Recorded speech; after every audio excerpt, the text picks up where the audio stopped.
Dante, ano ang nilalaman ng salaysay niyang investigador tungkol dito sa kaso ni Vong Navarro? Monica, walang ibinigay na detalye ang kampo ni Cornejo at Navarro doon sa salaysay nitong pulis na ito dahil Monica, labag ito sa tinatawag na sub judice rule.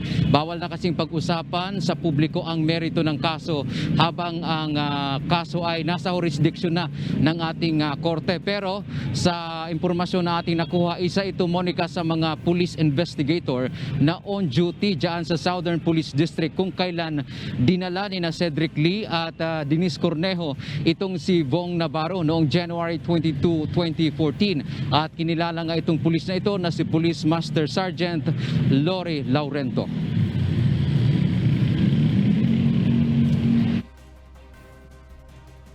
Magpipresenta kami ulit sa October 25, November 7 at November 10. So prinamis na ba namin na tapusin namin yung presentation para sa bail up to November 10. So antayin na lang kung sino yung iprepresenta namin sa mga susunod na pagdinig.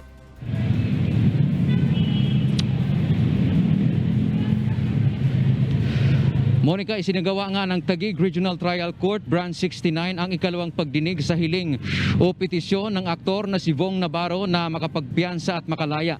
Virtual pa rin ang pagdalo ni Navarro sa hearing. Samantala, ang mga abogado ni Navarro at Denise ay dumalo ng pisikal. Iprenisinta ng prosekusyon ang pulis na si Lori Laurento bilang ikalawang testigo.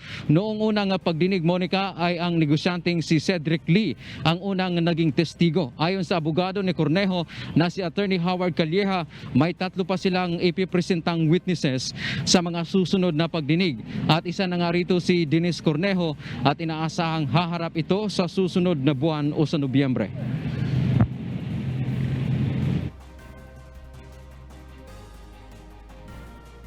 Magpipresenta kami ulit sa October 25, November 7 at November 10. So prinamis na ba namin na tapusin namin yung presentation para sa bail up to November 10. So antayin na lang kung sino yung iprepresenta namin sa mga susunod na pagdinig. Monica, ang susunod nga na bail hearing ay sa October 25, November 7 at ang pinakahuli ay sa November 10, 2022. Ayon naman sa abogado ni Navarro na si Attorney Alma Malyonga, natutuwa sila dahil umuusad ngayon ang kaso. Meron pa tayong 25, 7, and 10. By that time, tapos tayo. So, yun lang. Trabaho lang kami and hoping for the best. But the judge, as I said, she will ultimately decide. Sa tatlong testigo, hindi kasama ko siya. Kasama siya. Siya ang pinaka-importante actually doon sa mga witnesses. Siya yung hinihintay namin. Pinipilit nga namin sana, pero nasa prosecution raw kasi yun. Pero pinipilit namin sana kung pwedeng sa 25, pero mukhang hindi.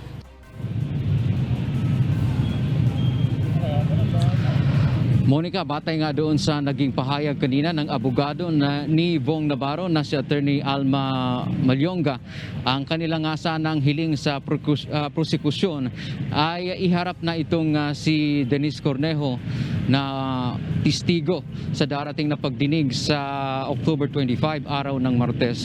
Pero hindi pumayag nga dito ang kampo ni Cornejo. Yan ang ating balita mula dito sa Taguig City. Balik sa iyo, Monica. Maraming salamat, Dante Amento, live na nag-uulat mula sa Taguig City.